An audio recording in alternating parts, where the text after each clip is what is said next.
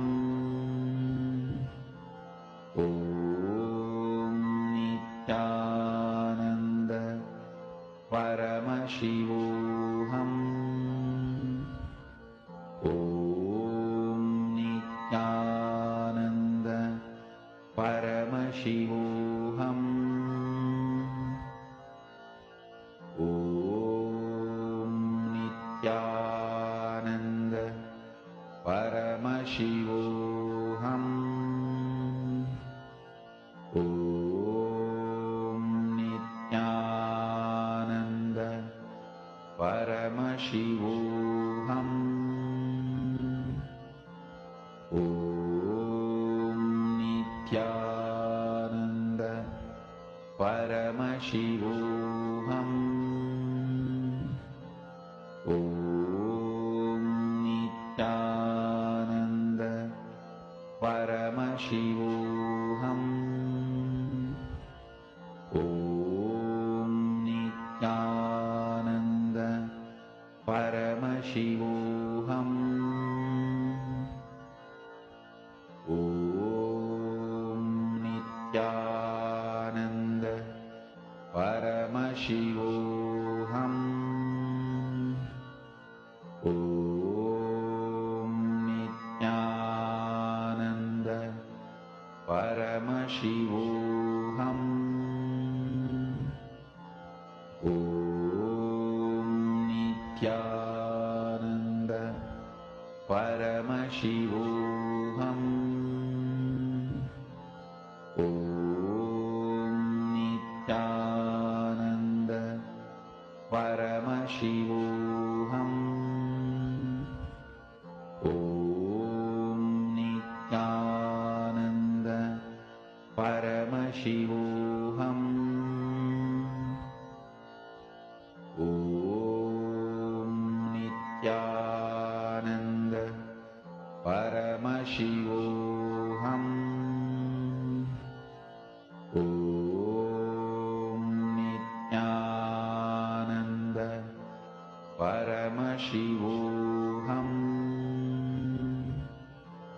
Om Nithyananda Paramashivoham. Om Nithyananda Paramashivoham. Om Nithyananda Paramashivoham. Om Nithyananda Paramashivoham. Om Nithyananda Paramashivoham. Om Nithyananda Paramashivoham.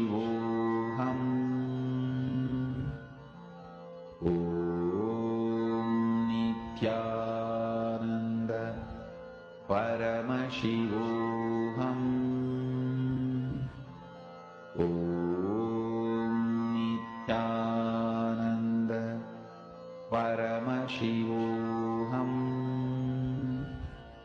Om Nithyananda Paramashivoham. Om Nithyananda Paramashivoham. Om Nithyananda Paramashivoham. Nithyanandam, everyone. Om Nithyananda. Yes. So now let us all start writing down the answer for this round. The kitchen. What is it going to be looking like? So start writing down your answers. Yes. Start taking this time to write your answers. I'm going to be giving you a few more minutes for writing down the answers.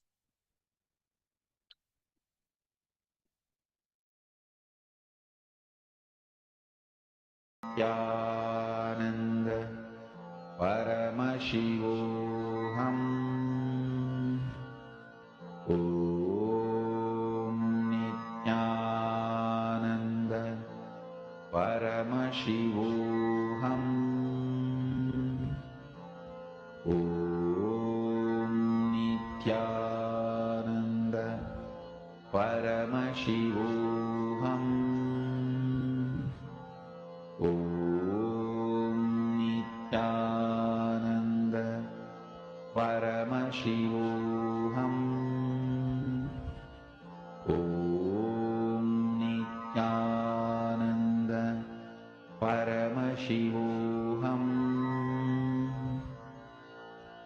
Om Nithyananda Paramashivoham. Om Nithyananda Paramashivoham. Om Nithyananda Paramashivoham.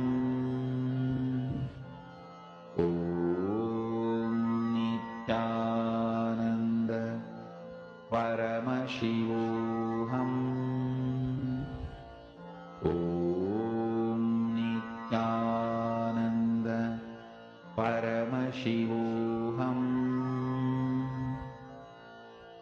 Om Nithyananda Paramashivoham. Om Nithyananda Paramashivoham. Om Nithyananda Paramashivoham. Om Nithyananda Paramashivoham. Om Nithyananda Paramashivoham. Om Nithyananda Paramashivoham. Om Nithyananda Paramashivoham.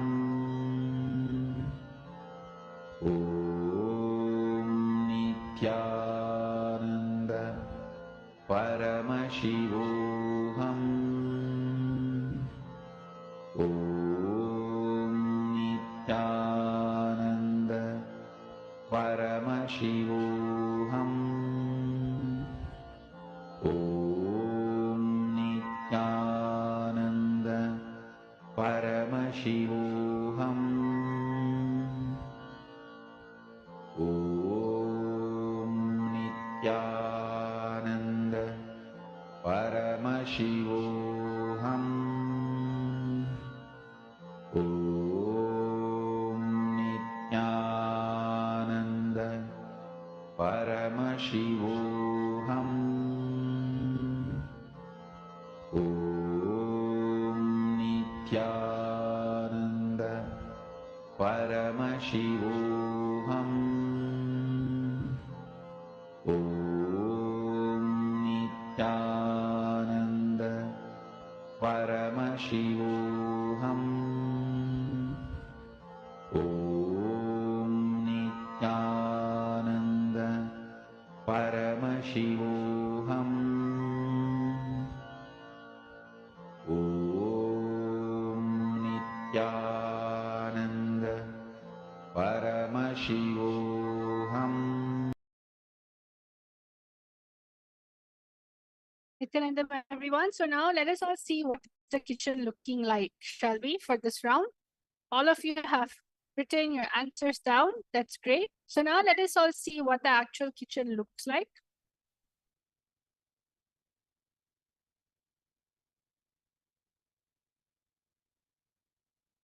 Okay, let's see how many of you got the kitchen correctly. See, this is a double galley kitchen, means it has a kitchen on in the front and at the back. In both sides, there's a kitchen that's there. And it's an open concept kitchen. It looks like a galley kitchen, double galley kitchen. It is not an island because both of them are attached on the wall, towards the wall. The first look you see is the kitchen is brown, light gray, and white. These are the main theme colors of the kitchen. Then you have this very light tone and brown wooden cupboards, both on the bottom and the top. And the slab, the counter slab, is like a granite, light gray granite, or either a light gray marble with white tile walls on some parts of it. And you can see that it's a very simple kitchen. The flooring is also tiles and brown. It is not wooden, it is tiles in the kitchen. And it's a very simple kitchen. The sink is mainly by the window section, which is covered by a curtain, tiny curtains. And the wall has regular round light bulbs. All right. So now let's all go to the final round for this house. We are now going to be scanning the master bedroom of this house. The master bedroom of this house. You're going to see the shape of the master bedroom, the wall color, the flooring, the bed style, lighting, storage, and any type of special furniture or feature in the house.